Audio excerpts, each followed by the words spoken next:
गुरुर्ब्रह्मा गुरुर्विष्णुर्गुरुर्देवो महेश्वरः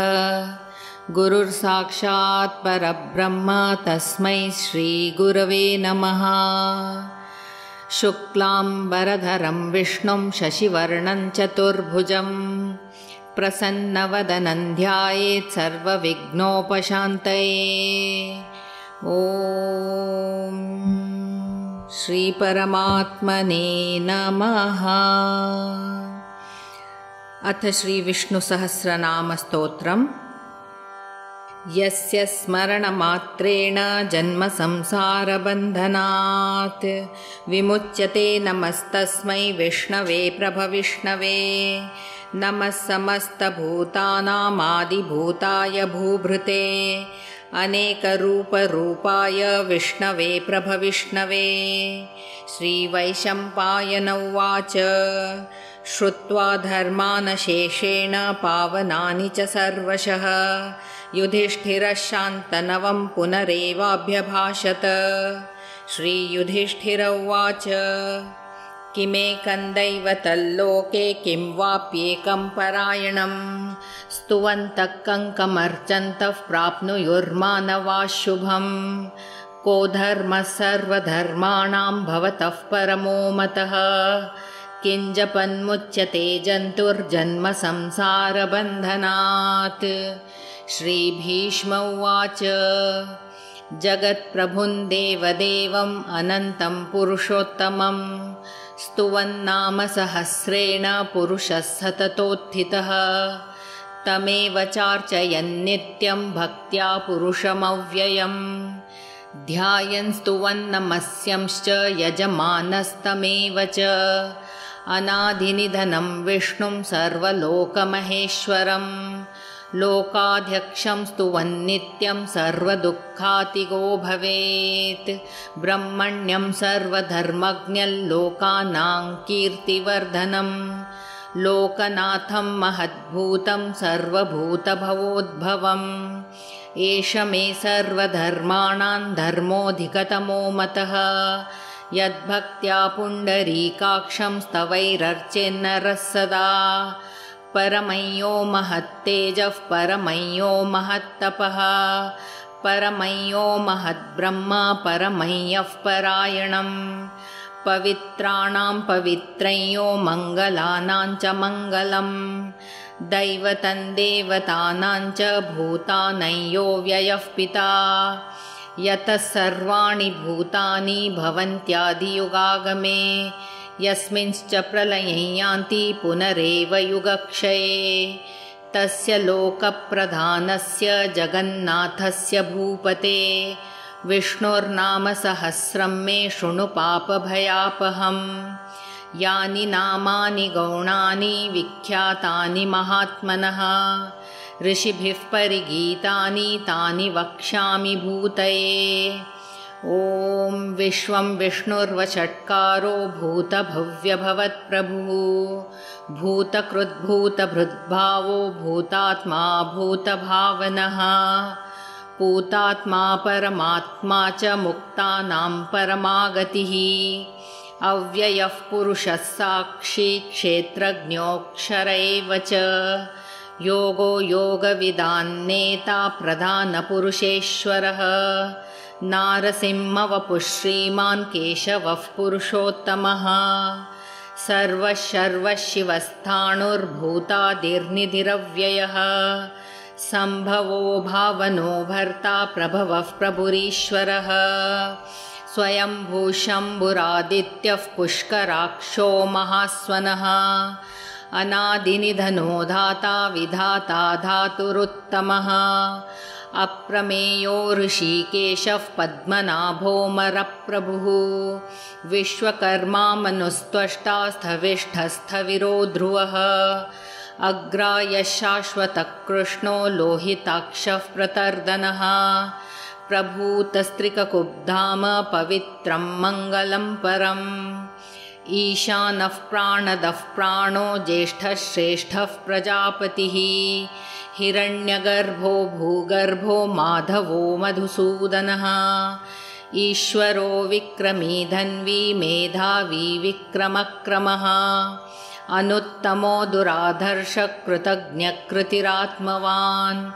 सुरेशः शरणं शर्म विश्वरेताः प्रजाभवः अहत् संवत्सरो व्यालः प्रत्ययः सर्वदर्शनः अजः सर्वेश्वरः सिद्धः सिद्धिः सर्वादिरच्युतः वृषाकपिरमेयात्मा सर्वयोगविनिःसृतः वसुर्वसुमनः सत्यः समात्मा संमितः समः अमोघः पुण्डरीकाक्षो वृषकर्मा वृषाकृतिः रुद्रो बहुशिरा बभ्रुर्विश्वयोनिः शुचिश्रवाः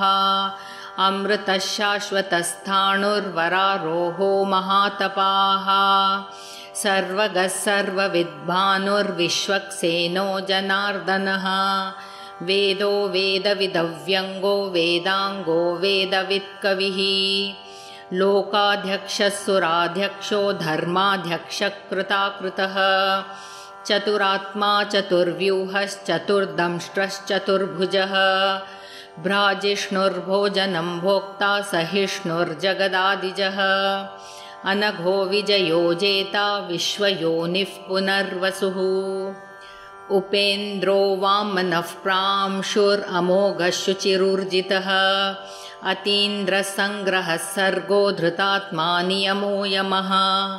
वेद्यो वैद्यः सदा योगी वीरः माधवो मधुः अतीन्द्रियो महामायो महोत्साहो महाबलः महाबुद्धिर्महावीर्यो महाशक्तिर्महाद्युतिः अनिर्देश्यवपुः श्रीमान् अमेयात्मा महादृदृक्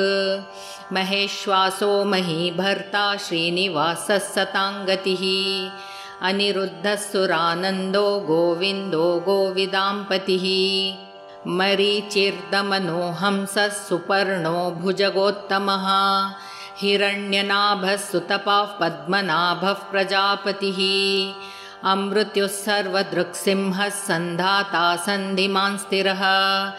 अजो दुर्मर्षणः शास्ता विश्रुतात्मा सुरारिहा गुरुर्गुरुतमो धाम सत्यः सत्यपराक्रमः निमिषो निमिषस्रग्वी वाचस्पतिरुदारधिः अग्रणेर्ग्रामणि श्रीमान् न्यायो नेता समीरणः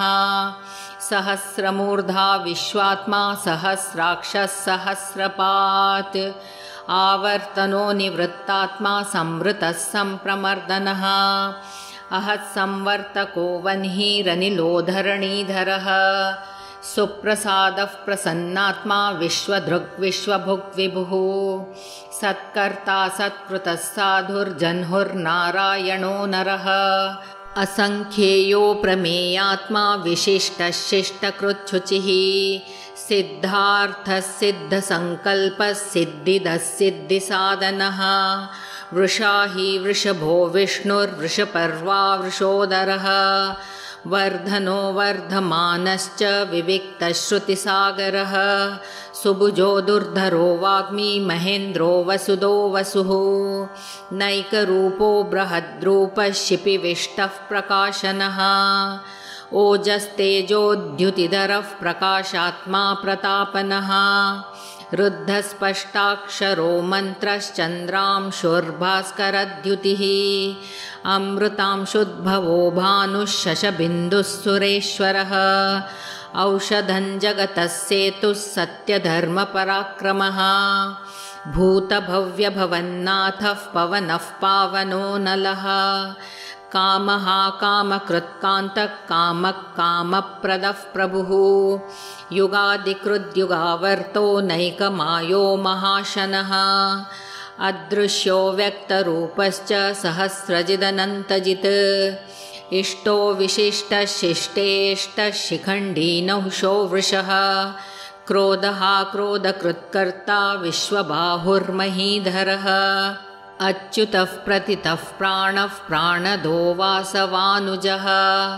अपान्निधिरधिष्ठानम् अप्रमत्तः प्रतिष्ठितः स्कन्दस्कन्दधरो धुर्यो वरदो वायुवाहनः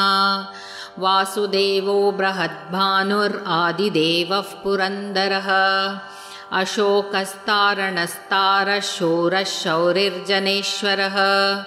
अनुकूलश्चतावर्तः पद्मी पद्मनिभेक्षणः पद्मनाभोरविन्दाक्षः पद्मगर्भः शरीरभृत् महर्दिरुद्धो वृद्धात्मा महाक्षो गरुडध्वजः अतुलशरभो भीमः समयज्ञो हविर्हरिः सर्वलक्षणलक्षण्यो लक्ष्मीवान्समितिञ्जयः विक्षरो रोहितो मार्गो हेतुर्दामोदरः सहः महीधरो महाभागो वेगवानमिताशनः उद्भवक्षोभणो देवः श्रीगर्भः परमेश्वरः करणं कारणं कर्ता विकर्ता गहनो गुहः व्यवसायो व्यवस्थानः संस्थानस्थानदो ध्रुवः परर्धिः परमस्पष्टस्तुष्टः पुष्टः शुभेक्षणः रामो विरामो विरजो मार्गो नेयो नयोनयः वीरः शक्तिमतां श्रेष्ठो धर्मो धर्मविदुत्तमः वैकुण्ठः पुरुषः प्राणः प्राणदः प्रणवः क्रतुः हिरण्यगर्भः शत्रुघ्नो व्याप्तो वायुरधोक्षजः ऋतुः सुदर्शनः कालः परमेष्ठी परिग्रहः उग्रसंवत्सरो दक्षो विश्रामो विश्वदक्षिणः विस्तारस्थावरस्थाणुः प्रमाणं बीजमव्ययम् अर्थोऽनर्थो महाकोशो महाभोगो महाधनः अनिर्विण्णस्तविष्टो भूर्धर्मयूपो महामखः नक्षत्रनेमिर्नक्षत्री क्षमक्षामः समीहनः यज्ञ इज्जो महेज्यश्च क्रतुः सत्रं सताङ्गतिः सर्वदर्शी विमुक्तात्मा सर्वज्ञो ज्ञानमुत्तमं सुवृतः सुमुखः सूक्ष्मः सुघोषः सुखदः सुहृत् मनोहरो जितक्रोधो वीरबाहुर्विदारणः स्वापनस्ववशो व्यापी नैकात्मा नैककर्मकृत् वत्सरो वत्सलो वत्सी रत्नगर्भो धनेश्वरः धर्मगुप्धर्मकृद्धर्मी सदसत्क्षरमक्षरम् अविज्ञाता सहस्रांशुर्विधाता कृतलक्षणः गभस्तिनेमिः सत्त्वस्थः सिंहो भूतमहेश्वरः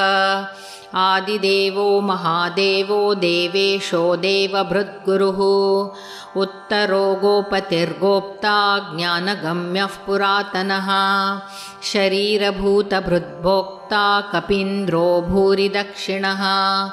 सोमपो मृतपः सोमः पुरुजित्पुरुषत्तमः विनयोजयः सत्यसन्धो दाशार्हः सात्वतां पतिः जीवो विनयिता साक्षी मुकुन्दो मितविक्रमः अम्भो निधिरनन्तात्मा महोदधिशयोऽन्तकः अजो महार्हः स्वाभाव्यो जितामित्रः प्रमोदनः आनन्दो नन्दनो नन्दः सत्यधर्मा त्रिविक्रमः महर्षिः कपिलाचार्य कृतज्ञो मेदिनीपतिः त्रिपदस्त्रिदशाध्यक्षो महाशृङ्गकृतान्तकृत् महावराहो गोविन्दः सुषेणः कनकाङ्गदी गुह्यो गभीरो गहनो गुप्तश्चक्रगदाधरः वेदास्वाङ्गोजितकृष्णो दृढः सङ्कर्षणोच्युतः वरुणो वारुणो वृक्षः पुष्कराक्षो महामनाः भगवान् भगहानन्दी वनमाली हलायुधः आदित्यो ज्योतिरादित्यः सहिष्णुर्गतिसत्तमः सुधन्वाखण्डपरशुर्दारुणो द्रविणप्रदः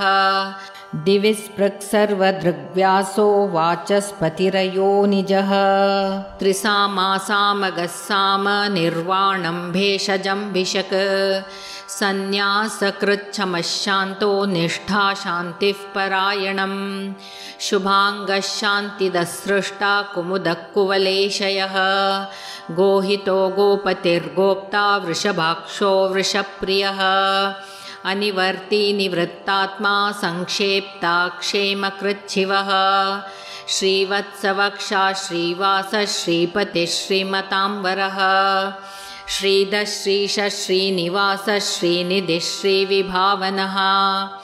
श्रीधरः श्रीकरः श्रेयः श्रीमान् लोकत्रयाश्रयः स्वक्षस्वङ्गश्चतानन्दो नन्दिर्ज्योतिर्गणेश्वरः विजितात्मा विधेयात्मा सत्कीर्तिश्छिन्नसंशयः उदीर्णः सर्वतश्चक्षुरनीशः शाश्वतस्थिरः भूषयो भूषणो भूतिर्विशोकः शोकनाशनः अर्चिष्मानर्चितः कुम्भो विशुद्धात्मा विशोधनः अनिरुद्धो प्रतिरतः प्रद्युम्नो मितविक्रमः कालनेमी निहावीरः शौरिः शूरजनेश्वरः त्रिलोकात्मा त्रिलोकेशः केशवः केशिहा हरिः कामदेवः कामपालः कामी कान्तकृतागमः अनिर्देश्यवपुर्विष्णुर्वीरोऽनन्तो धनञ्जयः ब्रह्मण्यो ब्रह्मकृद्ब्रह्मा ब्रह्म ब्रह्मविवर्धनः ब्रह्मविद्ब्राह्मणो ब्रह्मी ब्रह्मज्ञो ब्राह्मणप्रियः महाक्रमो महाकर्मा महातेजा महोरगः महाक्रतुर्महायज्वा महायज्ञो महाहविः स्तव्यस्तवप्रियस्तोत्रं स्तुतिस्तोतारणप्रियः पूर्णः पूरयिता पुण्यः पुण्यकीर्तिरनामयः मनोजवस्तीर्थकरो वसुरेता वसुप्रदः वसुप्रदो वासुदेवो वसुर्वसुमना हविः सद्गतिः सत्कृतिः सत्ता सद्भूतिः सत्परायणः शूरसेनो यदुश्रेष्ठः सन्निवासः सुयामुनः भूतावासो वासुदेवः सर्वासुनिलयो नलः दर्पः दर्पदो दृप्तो दुर्धरोऽथापराजितः विश्वमूर्तिर्महामूर्तिर्दीप्तमूर्तिरमूर्तिमान् अनेकमूर्तिरव्यक्तः शतमूर्तिश्शताननः एको नैकः सवः यत्तत्पदमनुत्तमं लोकबन्धुर्लोकनाथो माधवो भक्तवत्सलः सुवर्णवर्णो हेमाङ्गो वराङ्गश्चन्दनाङ्गदी वीरहा विषमशून्यो घृताशीरचलश्चलः अमानीमानदो मान्यो लोकस्वामी त्रिलोकधृक् सुमेधा मेधजो धन्यः सत्यमेधाधराधरः तेजो वृषोद्युतिधरः सर्वशस्त्रभृताम्बरः प्रग्रहो निग्रहो व्यग्रो नैकशृङ्गो गदाग्रजः चतुर्मूर्तिश्चतुर्बाहुश्चतुर्व्यूहश्चतुर्गतिः चतुरात्मा चतुर्भावश्चतुर्वेदविदेकपात् समावर्तो निवृत्तात्मा दुर्जयो दुरतिक्रमः दुर्लभो दुर्गमो दुर्गो दुरावासो दुरारिहा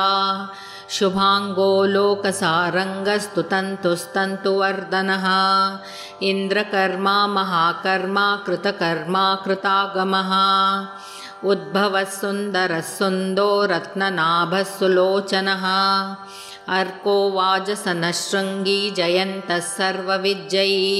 सुवर्णबिन्दुरक्षोभ्यः सर्ववागीश्वरेश्वरः महाहृदो महागर्तो महाभूतो महानिधिः कुमुदः कुन्दरः कुन्दः पर्जन्यः पावनो निलः अमृताशोऽमृतवपुः सर्वज्ञः सर्वतोमुखः सुलभः सुवृतः सिद्धः शत्रुजिच्छत्रुतापनः न्यग्रोदोदुम्बरोऽश्वत्थश्चाणुरान्ध्रनिषूदनः सहस्रार्चिः सप्तजिह्वः सप्तैधाः सप्तवाहनः अमूर्तिरनघोचिन्त्यो भयकृद्भयनाशनः अणुर्बृहत्कृशस्थूलो गुणबृन्निर्गुणो महान् अधृतस्वधृतस्वास्यः प्राग्वंशो वंशवर्धनः भारभृत्कथितो योगी योगीशः सर्वकामदः आश्रमश्रमणः क्षामः सुपर्णो वायुवाहनः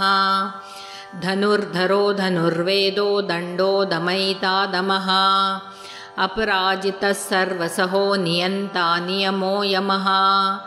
सत्त्ववान् सात्विकः सत्यः सत्यधर्मपरायणः अभिप्रायः प्रियार्होर्हः प्रियकृत्प्रीतिवर्धनः विहाय सगतिर्ज्योतिः सुरुचिर्हुतभुग्विभुः रविर्विरोचनः सूर्यः सविता रविलोचनः अनन्तो हुतभुग्भोक्ता सुखदो नैकजोऽग्रजः अनिर्विण्णः सदामर्षि लोकाधिष्ठानमद्भुतः सनातनतमः कपिलः कपिरप्ययः स्वस्तिदस्वस्ति कृत्स्वस्ति स्वस्ति भुक् स्वस्ति दक्षिणः रौद्रः कुण्डलीचक्री विक्रम्यूर्जितशासनः शब्दातिगः शब्दसः शिशिरः शर्वरीकरः अक्रूरः पेशलो दक्षो दक्षिणः क्षमिणाम्बरः विद्वत्तमो वीतभयः पुण्यः श्रवणकीर्तनः उत्तारणो दुष्कृतिः पुण्यो दुःस्वप्ननाशनः वीरः रक्षणः सन्तो जीवनः पर्यवस्थितः अनन्तरूपोऽनन्तश्रीर्जितमन्युर्भयापहः चतुरस्रोगभीरात्मा विदिशो व्यादिशो दिशः अनादिर्भूर्भुवो लक्ष्मीः सुविरो रुचिराङ्गदः जननो जनजन्मादिर्भीमो भीमपराक्रमः आधारनिलयो धाता पुष्पहासः प्रजागरः ऊर्ध्वगः सत्पथाचारः प्राणदः प्रणवः पणः प्रमाणं प्राणनिलयः प्राणभृत् प्राणजीवनः तत्त्वं तत्त्वविदेकात्मा जन्म मृत्युजरातिगः भूर्भुवः स्वस्तरुस्तारः सविता प्रपितामहः यज्ञो यज्ञपतिर्यज्वा यज्ञाङ्गो यज्ञवाहनः यज्ञभृद्यज्ञकृद्यग्नि यज्ञभुग्यज्ञसाधनः यज्ञान्तकृद्यज्ञगुह्यमन्नमन्नाद एव च आत्मयोनिस्वयञ्जातो वैखानः सामगायनः देवकीनन्दनसृष्टा क्षितीशः पापनाशनः शङ्खबृन्नन्दकी चक्री शारङ्गधन्वागदाधरः रथाङ्गपाणिरक्षोभ्यः सर्वप्रहरणायुधः सर्वप्रहरणायुध ॐ नम इति वनमाली गदीशारङ्गी शङ्खी चक्री च नन्दकी श्रीमन्नारायणो विष्णुर्वासुदेवोऽभिरक्षतु वनमाली गदीशारङ्गी शङ्खी चक्री च नन्दकी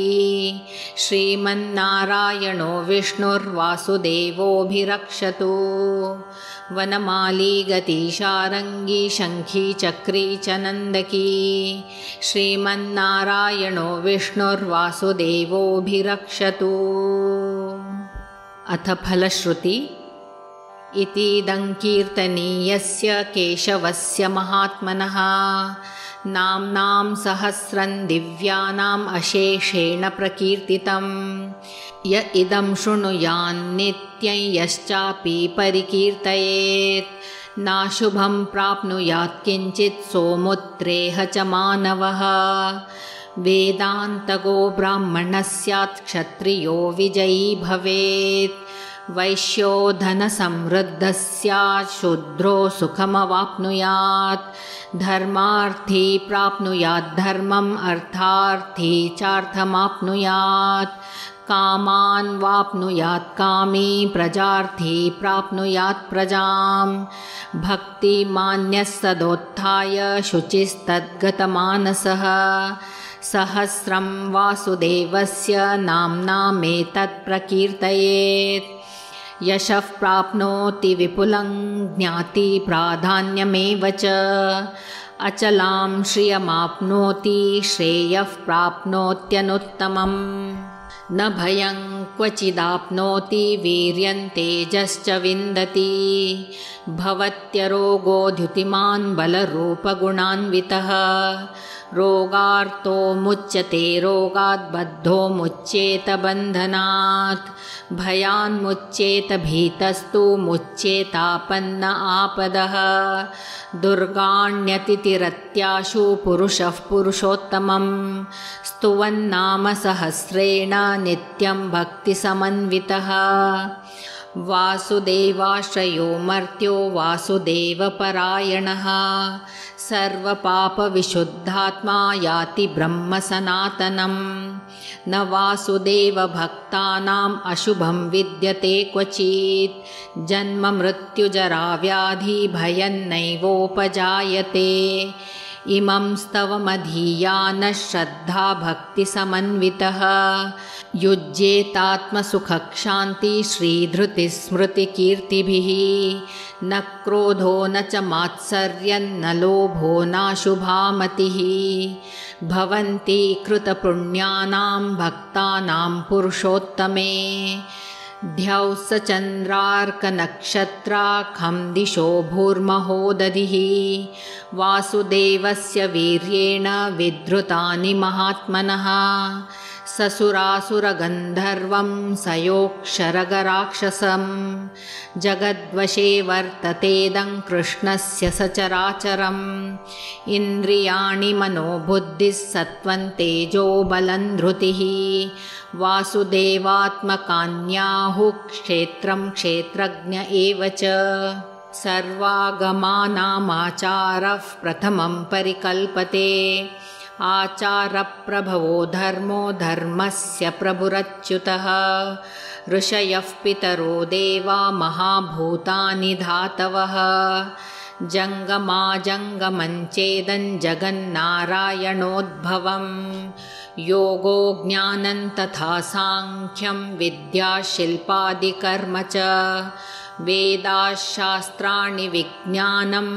एतत् सर्वं जनार्दनात् एको विष्णुर्महद्भूतं पृथग्भूतान्यनेकशः त्रिलोकान् व्याप्य भूतात्मा भुङ्क्ते विश्वभुग्व्ययः इमं स्तवं भगवतो विष्णुर्व्यासेन कीर्तितं पठेद्य इच्छेत् पुरुषः श्रेयः प्राप्तुं सुखानि च विश्वेश्वरमजं देवं जगतः प्रभवाप्ययं भजन्ति ये पुष्कराक्षं न ते यान्ति पराभवम् न ते यान्ति पराभवम् ॐ नम इति शान्ताकारं भुजगशयनं पद्मनाभं सुरेशं विश्वाधारं गगनसदृशं मेघवर्णं शुभांगं लक्ष्मीकान्तं कमलनयनं योगिभिर्ध्यानगम्यं वन्दे विष्णुं भवभयहरं सर्वलोकैकनाथम् ॐ शान्ति शान्ति शान्तिः ॐ